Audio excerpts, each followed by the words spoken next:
Hello students, welcome to एड्योरा।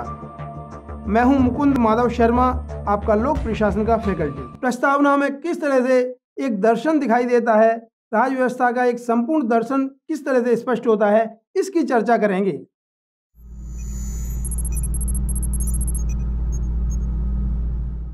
अगर हम संविधान की प्रस्तावना की बात करें, प्रियम्बल की बात करें, तो यह काफ़ी महत्वपूर्ण रूप से संपूर्ण दर्शन को समाहित करती है। भारतीय संविधान के दर्शन को समाहित करती है। आखिरकार संविधान के क्या लक्ष्य हैं, क्या उद्देश्य हैं, क्या मूल्य हैं, इन सभी को स्पष्ट करती है। इस तरह से प्रस्तावना अपने आप में काफ़ी महत्वपूर्ण है। यह प्रस्तावना उद्देश्य प्रस्ताव पर आधारित है, जिसे जवाहरलाल नेहरू ने संविधान सभा में प्रस्तुत किया था और 22 जनवरी 1947 को इस उद्देश्य प्रस्ताव को अपनाया गया था। इससे प्रेरित है। यह प्रस्तावना काफ़ी व्यापक रूप में कई मूल्य रखती है। यद्यपि इसका संक्षेप में प्रारूप है, लेकिन मूल्य काफ़ी ज़्यादा व्यापक हैं। हम देखते हैं कि अमेरिका का पहला संविधान था। अमेरिका का ऐसा पहला संविधान था जो प्रस्तावना से प्रारंभ होता है। हमने प्रस्तावना की प्रेरणा भी अमेरिका से ली है। अब हम चर्चा कर लेते हैं किस तरह से कौन कौन से मूल्य दिखाई देते हैं, हमें क्या क्या विचार दिखाई देते हैं। भारत के संविधान की प्रस्तावना हम भारत के लोग वाक्यांश से स्पष्ट होती है, प्रारंभ होती है। We the people of India, हम भारत के लोग। आखिरकार इस वाक्यांश का क्या अर्थ है? हम भारत के लोग वाक्यांश से स्पष्ट रूप से यह दिखाई देता है कि समस्त शक्ति का स्रोत जनता है। जनता ने इस संविधान को अपनाया है और इस संविधान ने शक्तियों के विभाजन के माध्यम से अलग अलग शक्तियां दी हैं कई संस्थाओं को। इस रूप में हम देखें तो हम भारत के लोग जो वाक्यांश है वह समस्त शक्ति को जनता में सन्निहित करता है, जनता में ही समावेशित करता है। समस्त शक्ति का स्रोत कौन है? जनता है। इसलिए हम भारत के लोग काफ़ी महत्वपूर्ण वाक्यांश है। उसके बाद स्पष्ट रूप से उल्लेख है कि हम भारत के लोग भारत को संपूर्ण प्रभुत्व संपन्न समाजवादी पंथ निरपेक्ष लोकतंत्रात्मक गणराज्य बनाने के लिए, ये सारे शब्द आखिरकार क्या इंगित करते हैं, इनकी भी हम चर्चा कर लेते हैं। हम भारत के लोग वाक्यांश को हम देख चुके हैं, इसके बाद हम चर्चा कर लेते हैं आखिरकार सत्ता का स्रोत कौन है। तो यह जनता है, we the people of India है। इसके बाद आखिरकार सत्ता का स्वरूप क्या है? भारत को संपूर्ण प्रभुत्व संपन्न समाजवादी पंथ निरपेक्ष लोकतंत्रात्मक गणराज्य बनाने के लिए ये रूप है, ये प्रारूप है। इस तरह से सत्ता का स्वरूप है, अर्थात नेचर ऑफ अथॉरिटी है। अर्थात देख लेते हैं सबसे पहले संपूर्ण प्रभुत्व संपन्न का क्या अर्थ है या सोवरेन का क्या अर्थ है। संपूर्ण प्रभुत्व संपन्न शब्द का स्पष्ट रूप से यह आधार दिखाई देता है, संप्रभुता से इसे जोड़ा जाता है। संपूर्ण प्रभुत्व संपन्न या संप्रभुता, संपूर्ण प्रभुत्व संपन्न जो शब्द है वह संप्रभुता से जुड़ा हुआ माना जाता है और संप्रभुता का आशय पहले भी मैं आपसे चर्चा कर चुका हूं, अभी भी संक्षेप में स्पष्ट रूप से उल्लेख कर देता हूं।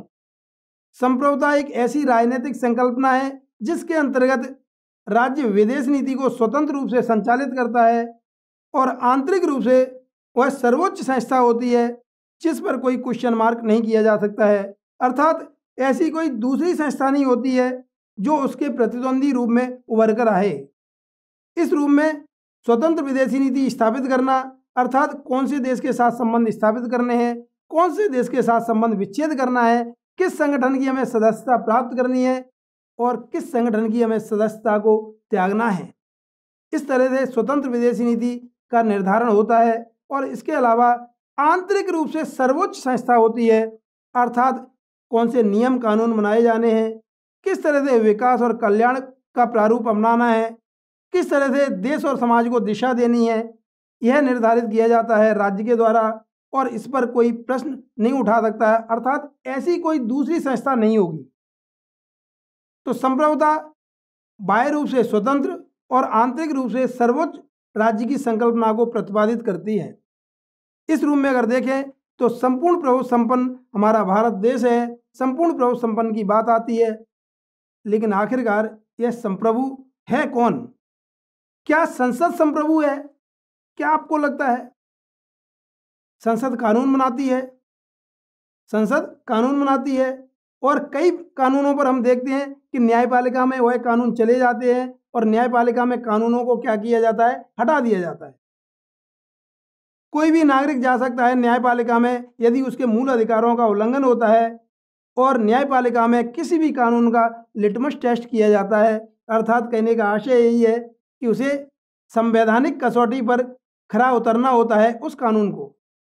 यदि कोई कानून संवैधानिक कसौटी पर खरा नहीं उतरता है, अर्थात संविधान के प्रावधानों का अगर उल्लंघन करता है, मूल अधिकारों का अगर उल्लंघन करता है, तो ऐसे में उस कानून की कोई प्रासंगिकता नहीं रह जाती है। न्यायपालिका उल्लंघन की मात्रा तक उस कानून को शून्य घोषित कर सकती है। इस रूप में अगर देखें तो यह काफ़ी महत्वपूर्ण बात है। संविधान ने स्पष्ट रूप से विधायिका को कानून बनाने की शक्ति दी है, लेकिन साथ ही अगर मूल अधिकारों का उल्लंघन होता है, किसी भी संवैधानिक प्रावधान का उल्लंघन होता है, तो न्यायपालिका उस कानून पर प्रश्न चिन्ह लगा सकती है, उसको शून्य घोषित कर सकती है। इस रूप में अगर देखें तो हमारे यहाँ पर संसद सर्वोच्च नहीं है या संप्रभु नहीं है। स्पष्ट कर देता हूँ मैं यहाँ पे, संसद हमारे यहाँ पर संप्रभु नहीं है, बल्कि अगर संप्रभु है तो संप्रभु अगर देखें तो हमारा संविधान है। संविधान के माध्यम से सारी संस्थाएं अपनी शक्तियों को गेन करती हैं या कभी कभी शक्तियों को लूज भी कर देती हैं। क्यों कर देती हैं? क्योंकि वह संविधान को अतिक्रमित करती हैं। जैसे न्यायपालिका के माध्यम से किसी कानून को रिपील करना, ऐसा भी होता है। हम देखते हैं कि न्यायपालिका से संबंधित राष्ट्रीय न्यायिक आयोग आया था और उसे क्या किया गया, आने से पहले ही, अस्तित्व में आने से पहले ही उसे रिपील कर दिया गया, उसे हटा दिया गया। अर्थात जो कानून आया था उसे हटा दिया गया। इस रूप में हम देख सकते हैं कि विधायिका या संसद सर्वोच्च नहीं है, संप्रभु नहीं है। संप्रभु कौन है? संप्रभु एक तरह से अगर देखें तो संविधान है। संविधान के माध्यम से एक तरह से कार्य किया जाता है। संविधान की सर्वोच्चता दिखाई देती है, ना कि भारत में संसदीय सर्वोच्चता दिखाई देती है। ब्रिटेन में संसदीय सर्वोच्चता दिखाई देती है, लेकिन भारत में यह संसदीय सर्वोच्चता नहीं है, बल्कि संवैधानिक सर्वोच्चता दिखाई देती है। इस रूप में हम देखें तो संप्रभुता की मैंने उल्लेख कर लिया, संपूर्ण प्रभुत्व संपन्न की बात कर ली कि संपूर्ण प्रभुत्व संपन्न कौन है। समझ शक्ति का स्रोत जनता है और जनता ने संविधान को शक्ति दी है, संविधान को अपनाया है, संविधान ने कई संस्थाओं को शक्तियों का वितरण किया है। अब हम चर्चा करेंगे दूसरे शब्द की। संपूर्ण प्रभुत्व संपन्न के बाद बात आती है समाजवादी। आखिरकार क्या अर्थ है इस समाजवादी शब्द का? आखिरकार जो समाजवाद का मूल्य है वह आखिरकार क्या है? क्या ये मूल्य आधारिका आखिरकार है क्या? यह मूल्य आधारिका समाजवाद काफी महत्वपूर्ण है। समाजवाद का यहाँ पर अर्थ आर्थिक संदर्भ में नहीं है, बल्कि समाजवाद के माध्यम से बात की जाती है कि शोषितों और वंचितों का कल्याण सुनिश्चित हो, समाज में भेदभावों का उन्मूलन हो, समाज में समानता हो और शोषण का उन्मूलन हो। इस रूप में समाजवाद को देखा जाता है। कर्मचारियों और कार्मिकों का उत्थान हो, मजदूरों का उत्थान हो, सहकारी संस्थाओं का विकास हो। इस रूप में हम समाजवादी समाज को देख सकते हैं, समाजवाद को देख सकते हैं भारतीय संवैधानिक परंपराओं के अंतर्गत। कोई व्यक्ति कह सकता है कि सारे संसाधन उनका राष्ट्रीयकरण होना चाहिए इत्यादि इत्यादि, ये कुछ माध्यम हो सकते हैं, लेकिन भारतीय संवैधानिक परंपरा के अंतर्गत हम देखते हैं कि शोषण मूलक व्यवस्था न हो, शोषण का उन्मूलन हो, समतापरक व्यवस्था हो, भेदभावों का उन्मूलन हो, मजदूरों का कल्याण हो। इस रूप में हम देख सकते हैं हमारी व्यवस्था को, इस रूप में हम देख सकते हैं हमारी संवैधानिक व्यवस्था को। यह समाजवाद का मूल्य इस तरह से स्पष्ट होता है। यह जो समाजवाद है, समाजवाद को स्पष्ट रूप से कहीं पर भी परिभाषित नहीं किया गया है, लेकिन न्यायपालिका ने अपने कई केसों में, अपने कई निर्णयों में इस समाजवाद शब्द को स्पष्ट करने का प्रयास किया है। जैसे डीएस नकारा एक केस आया था, उस केस में न्यायपालिका ने स्पष्ट रूप से कहा था कि जो समाजवाद है, समाजवाद कोई एक विचारधारा तक सीमित नहीं है, बल्कि ये शोषितों और वंचितों के कल्याण को सुनिश्चित करने तक एक तरह से विस्तारित है। इसमें मजदूरों का कल्याण होना चाहिए, इसमें कमजोर और वंचितों का एक तरह से विकास होना चाहिए। इस रूप में न्यायपालिका ने इसे स्पष्ट किया था। इस रूप में समाजवाद एक महत्वपूर्ण मूल्य है। सरकार के दार्शनिक और संवैधानिक ढांचे के अंतर्गत यह महत्वपूर्ण मूल्य देखा जाता है। तब हम एक और शब्द को देख लेते हैं। हमने देखा संपूर्ण प्रभुत्व संपन्न, समाजवादी, और अब हम देख लेते हैं पंथ निरपेक्ष। आखिरकार पंथ निरपेक्षता क्या है? क्या ये जो सेकुलर वर्ड है इंग्लिश में, उसका वास्तविक अर्थ क्या है? हमारे संविधान सभा में इस बात पर काफी विवाद हुआ था कि पंथ निरपेक्ष शब्द रखा जाए या धर्म निरपेक्ष शब्द रखा जाए। भारतीय परंपरा में धर्म का आशय कर्तव्य से देखा जाता है, अर्थात पितृधर्म, पत्नी धर्म, इसके अलावा और भी कई धर्म देखे जाते हैं। मातृधर्म, मातृभूमि के प्रति धर्म, धर्म को हम कर्तव्य के संदर्भ में ज़्यादा जोड़कर देखते हैं। इसलिए हमने धर्म निरपेक्ष शब्द को अपनी प्रस्तावना में नहीं डाला और ना ही हमने धर्म निरपेक्ष को एक तरह से स्वीकारा उस रूप में। भारतीय संदर्भ में या भारतीय परंपरा में धर्मनिरपेक्षता, अगर हम शाब्दिक रूप से अगर इसको देखें तो धर्म से निरपेक्षता अर्थात कर्तव्य से निरपेक्षता, इस संदर्भ में हम धर्मनिरपेक्षता को स्वीकार नहीं करते हैं। इसलिए हमारी राजनीति भी एक तरह से धर्म से एक तरह से विमुख नहीं हो सकती, कर्तव्य से विमुख नहीं हो सकती। गांधी जी कहते थे कि धर्मविहीन राजनीति निंदनीय है, इसलिए उसे त्याग देना चाहिए। अर्थात वह किसी हिंदू, मुस्लिम, सिख, ईसाई धर्म की बात नहीं करते थे, वह बात करते थे कि कर्तव्य विहीन राजनीति एक तरह से निंदनीय है। भारतीय परंपरा में जो बात की जाती है धर्म की, वह कर्तव्य के संदर्भ में देखी जाती है। इस रूप में हमने धर्मनिरपेक्ष शब्द का उल्लेख नहीं किया है अपने संविधान में, बल्कि पंथ निरपेक्ष शब्द का उल्लेख किया है। हालांकि न्यायपालिका ने जनता में किसी तरह से भ्रम की स्थिति न हो, इसलिए अपने निर्णयों में कई बार ये कहा है कि धर्मनिरपेक्ष और पंथ निरपेक्ष को यदि पर्यायवाची रूप में देखा जाता है तो वह कुछ गलत नहीं है। इसे समझने की दृष्टि से एक दूसरे का पर्याय माना जा सकता है। हालांकि दोनों शब्दों का अलग अलग अर्थ देखा जाता है। पश्चिम की अवधारणा अलग है, भारतीय परंपरा अलग है, और भारतीय परंपरा में हमने इसका अर्थ देखा। भारतीय संदर्भ में अगर देखें, पंथ निरपेक्ष शब्द को सामान्य रूप से जोड़ दिया जाता है, धर्मनिरपेक्षता से एक पर्याय मान लिया जाता है, जिससे जनता में आसानी से समझ विकसित हो सके, जनता एक तरह से कंफ्यूज न हो। अगर हम चर्चा करें पंथ निरपेक्ष राज्य की या धर्मनिरपेक्ष राज्य की, सामान्य रूप से सामान्य शब्दों में यह बात की जाती है कि राज्य का कोई धर्म नहीं होगा, अर्थात हिंदू, मुस्लिम, सिख, ईसाई इत्यादि राज्य का कोई भी धर्म नहीं होगा। राज्य सभी धर्मों को समान नज़रों से देखेगा और किसी भी धर्म को अपनी आइडियोलॉजी के रूप में, अपनी विचारधारा के रूप में नहीं अपनाएगा। यही नहीं, इसके अलावा धर्मनिरपेक्ष या पंथ निरपेक्ष को एक तरह से सकारात्मक शब्दों में भी देखा जा सकता है, अर्थात राज्य सभी धर्मों को समान संरक्षण प्रदान करेगा। इस रूप में पंथ निरपेक्ष या धर्मनिरपेक्ष शब्द काफ़ी व्यापक है। यह न केवल राज्य को कोई धर्म न अपनाने के लिए बाध्य करता है, बल्कि राज्य को समान संरक्षण सभी धर्मों को देने के लिए भी बाध्य करता है। इस रूप में हम देख सकते हैं इस शब्द के अर्थ को, पंथ निरपेक्ष शब्द के अर्थ को। इस प्रकार हमने चर्चा की राज्य के स्वरूप की, और इसमें हमने देखा संपूर्ण प्रभुत्व संपन्न, समाजवादी, पंथ निरपेक्ष। अब हम एक और शब्द का उल्लेख करेंगे, लोकतांत्रिक गणराज्य या लोकतंत्रात्मक गणराज्य। आखिरकार यह क्या होता है?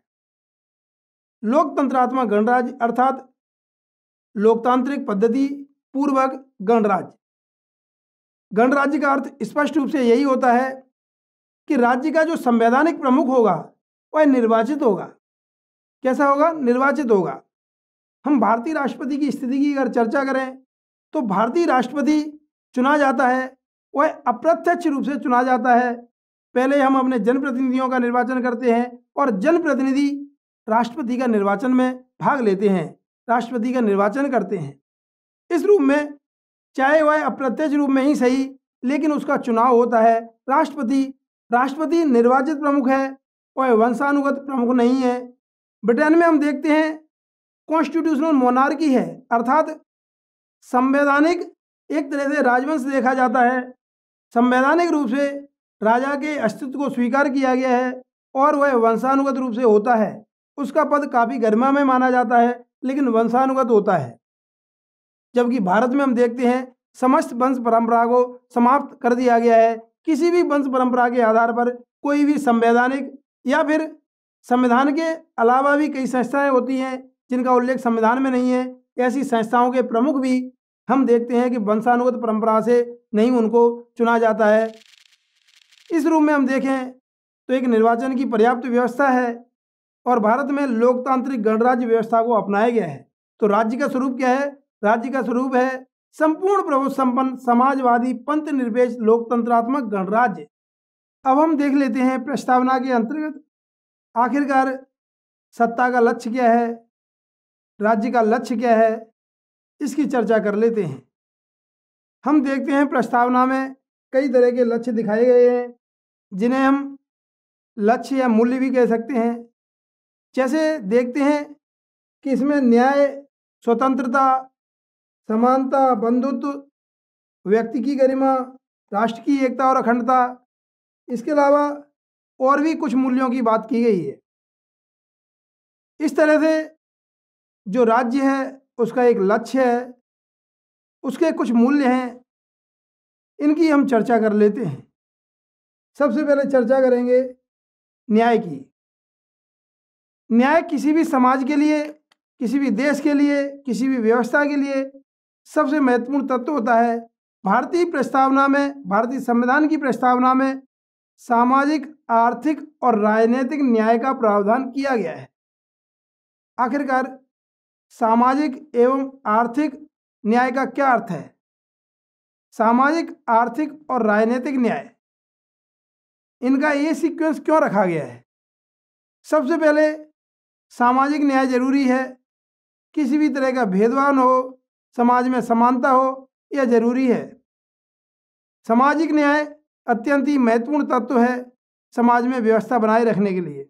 सामाजिक न्याय, सामाजिक, आर्थिक न्याय अर्थात समाज में विषमता न हो, समाज में आर्थिक आधार पर भेदभाव न हो। यही नहीं, समाज में आर्थिक वंचना भी न हो, अर्थात कहने का आशय यही है कि समाज में इतनी गरीबी न हो कि कुछ लोग भूखे पेट सोएं और कुछ लोग आलीशान तरीके से अपने जीवन को एक तरह से संपन्न करें, जीवन को आगे बढ़ाएं।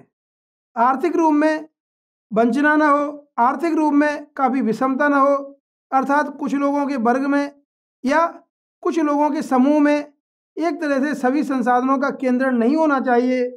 नीति निर्देशक तत्वों में भी ऐसा प्रावधान किया गया है। इस तरह से सामाजिक और आर्थिक न्याय किसी भी समाज के लिए सबसे महत्वपूर्ण न्याय होते हैं। सामाजिक और आर्थिक न्याय का प्रावधान या वितरणात्मक न्याय या डिस्ट्रीब्यूटिव जस्टिस की बात हमारे नीति निर्देशक तत्वों में इनका प्रावधान किया गया है, इसका उल्लेख किया गया है। राज्य इस तरह से कार्य करे कि समाज में वंचना न पैदा हो, सामाजिक आर्थिक न्याय सुनिश्चित हो, ऐसी कई बातें नीति निर्देशक तत्वों में की गई हैं। इसके अलावा सामाजिक आर्थिक न्याय के अलावा राजनीतिक न्याय का प्रावधान किया गया है हमारी प्रस्तावना में। भारतीय संविधान की जो प्रियम्बल है, प्रस्तावना है, उसमें इन तीनों न्याय की बात कही गई है, सामाजिक, आर्थिक और राजनीतिक न्याय। राजनीतिक न्याय का आशय यही होता है कि कोई भी व्यक्ति चुनाव लड़ सके, कोई भी व्यक्ति अपना दल बना सके, संगठन बना सके और चुनाव लड़ सके। चुनाव में जीतने के लिए उसे पर्याप्त अवसर भी उपलब्ध होने चाहिए। अब आप सोचिए, भारत में क्या कोई भी व्यक्ति चुनाव लड़ सकता है, चुनाव जीत सकता है? क्या यह प्रैक्टिकली और आसानी से संभव है? हम देखते हैं चुनावों में काफ़ी ज़्यादा व्यय किया जाता है, तब कोई व्यक्ति सामान्य रूप से चुनाव जीत कर आता है।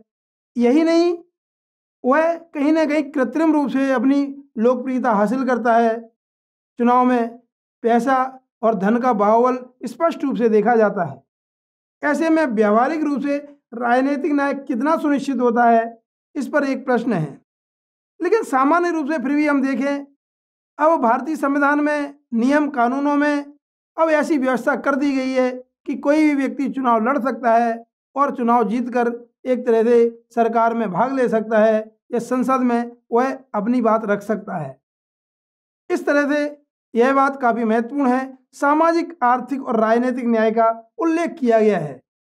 सत्ता का लक्ष्य है, राज्य का लक्ष्य यही है और संविधान के माध्यम से इस लक्ष्य की पूर्ति करने का प्रयास किया जाता है, सामाजिक, आर्थिक और राजनीतिक न्याय।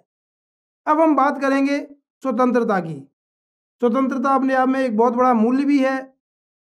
किसी भी समाज का, किसी भी देश का, किसी भी राज्य का यह महत्वपूर्ण लक्ष्य होता है। भारतीय संविधान के एक महत्वपूर्ण लक्ष्य के रूप में इसे देखा जाता है। स्वतंत्रता, स्वतंत्रता कौन कौन सी स्वतंत्रता का उल्लेख किया गया है प्रस्तावना में?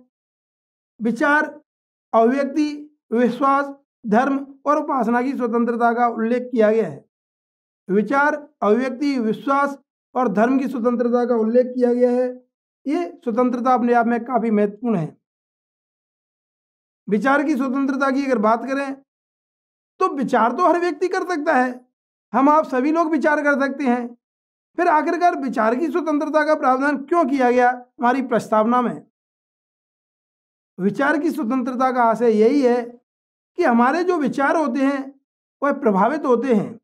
हम कुछ भी चीज जो विचार करते हैं वह सूचना के आधार पर करते हैं। हम देखते हैं, टेलीविजन देखते हैं, समाचार सुनते हैं, कई लोग रेडियो भी सुनते हैं, कई लोग समाचार पत्र पढ़ते हैं और भी कई अन्य माध्यमों से सूचनाओं को प्राप्त करते हैं। अब सोचिए कि सूचना ही अगर मैनिपुलेटिव हो, सूचनाओं में सत्यता न हो, तो हमारे विचार क्या होंगे? किसी सरकार के प्रति हमारे विचार सकारात्मक हो सकते हैं या नकारात्मक हो सकते हैं। आपने कभी सोचा है ये विचार कहाँ से प्रभावित होते हैं? ये विचार मीडिया से प्रभावित होते हैं, ये विचार समाचार पत्रों से, इसके अलावा और भी कई अन्य माध्यमों से प्रभावित होते हैं। आज सोशल मीडिया का युग है, ऐसे में सोशल मीडिया पर कई बार हम असत्य और अप्रामाणिक सूचनाओं को भी देखते हैं और उससे हमारे विचार प्रभावित हो जाते हैं कि आखिरकार ऐसा क्यों हुआ। हम देखते हैं कई कार्यों में, कई विचारों में एक तरह से कोई सत्यता नहीं होती है और सोशल मीडिया पर वह एक तरह से वायरल हो जाते हैं, काफ़ी ट्रेंड कर जाते हैं।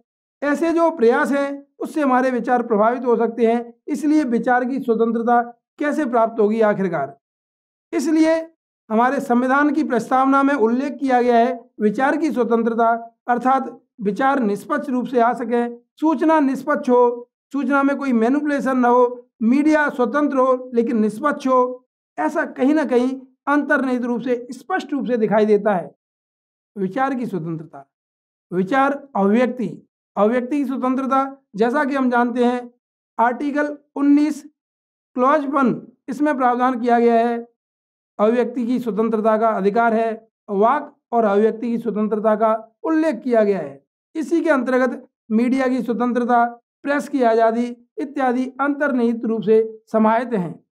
यही नहीं, सूचना का अधिकार भी आर्टिकल 19 क्लॉज 1 में अंतर्निहित और अंतर्बद्ध एक तरह से अधिकार है। एक तरह से इसके अंतर्गत संबद्ध अधिकार है। यह लीगल राइट है, जैसा कि हम जानते हैं राइट टू इन्फॉर्मेशन एक्ट 2005 में पास किया गया और उसके बाद यह विधिक अधिकार बन गया है। कोई भी व्यक्ति उपयुक्त रूप से शुल्क देकर सूचना को प्राप्त कर सकता है।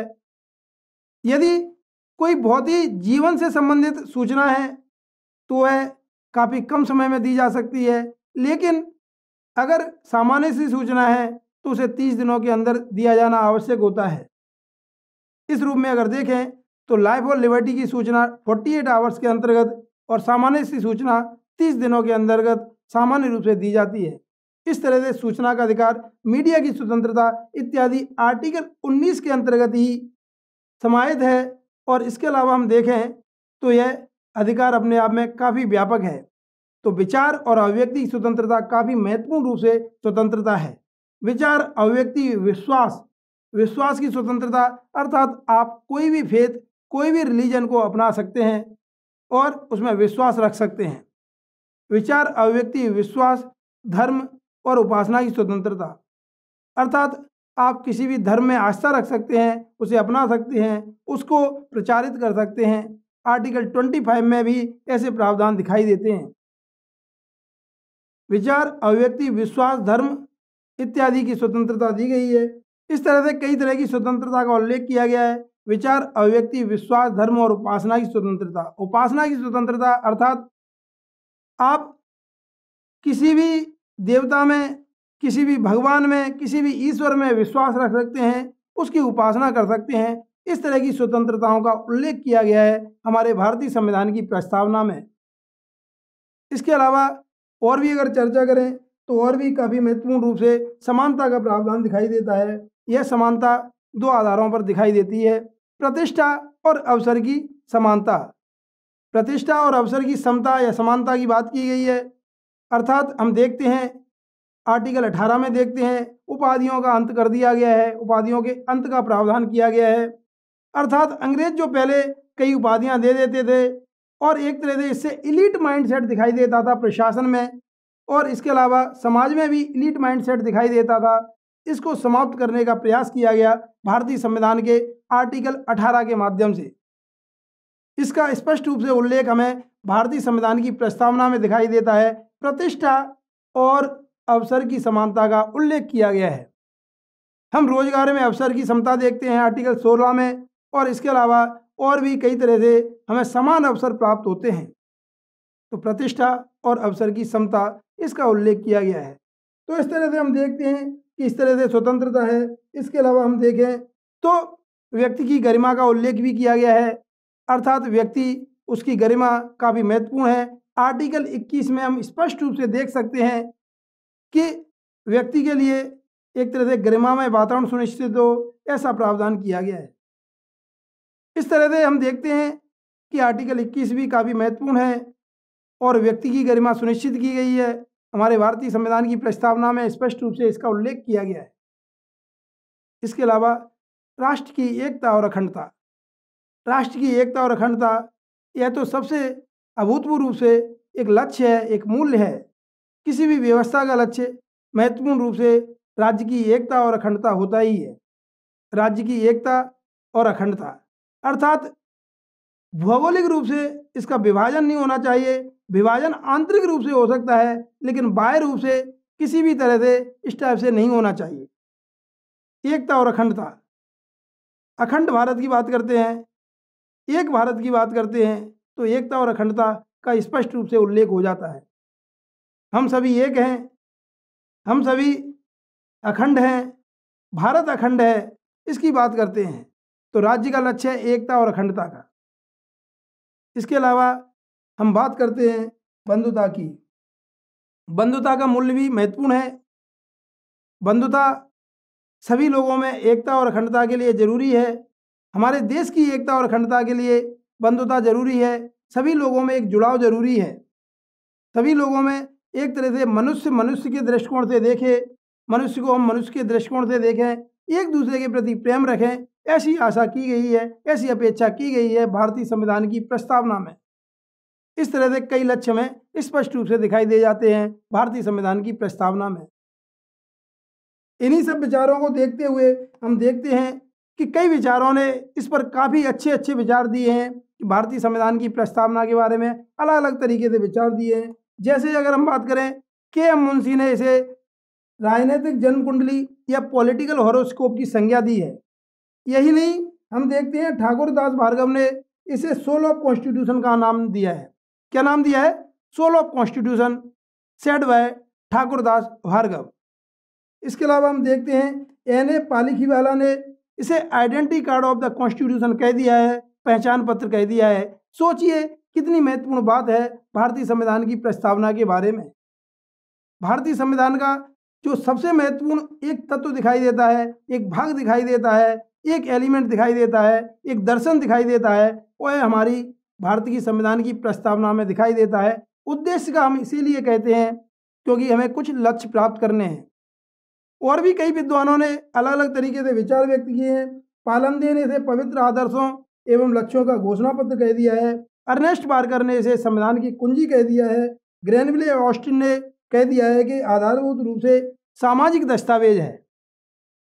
इसके अलावा कुछ आलोचनात्मक रूप से या व्यंग्यात्मक रूप से भी कुछ स्टेटमेंट दे दिए गए हैं। जैसे एम.बी. पायली ने इसे वकीलों का स्वर्ग कह दिया है। इस तरह से कई विचार दिखाई देते हैं भारतीय संविधान की प्रस्तावना के महत्व के ऊपर। कुछ सकारात्मक रूप से दिखाई देते हैं, कभी कभी इसे वकीलों का स्वर्ग भी कह दिया जाता है, क्योंकि जब न्यायपालिका इसका अर्थांकन करेगी, व्याख्या करेगी, तो वकीलों को इससे लाभ होगा, वकील अपनी वकालत को चमका सकेंगे। ऐसी इसमें एक तरह से व्यंग्यात्मक रूप से उल्लेख किया गया है। हालांकि ये कितना सच है, इस पर एक विवाद हो सकता है, इस पर एक अपने आप में एक डिबेट हो सकती है। तो ये सामान्य रूप से हमने चर्चा की, आखिरकार क्या लक्ष्य हैं, क्या उद्देश्य हैं, हमारे भारतीय संविधान की जो प्रस्तावना है उसमें क्या उल्लेख हैं,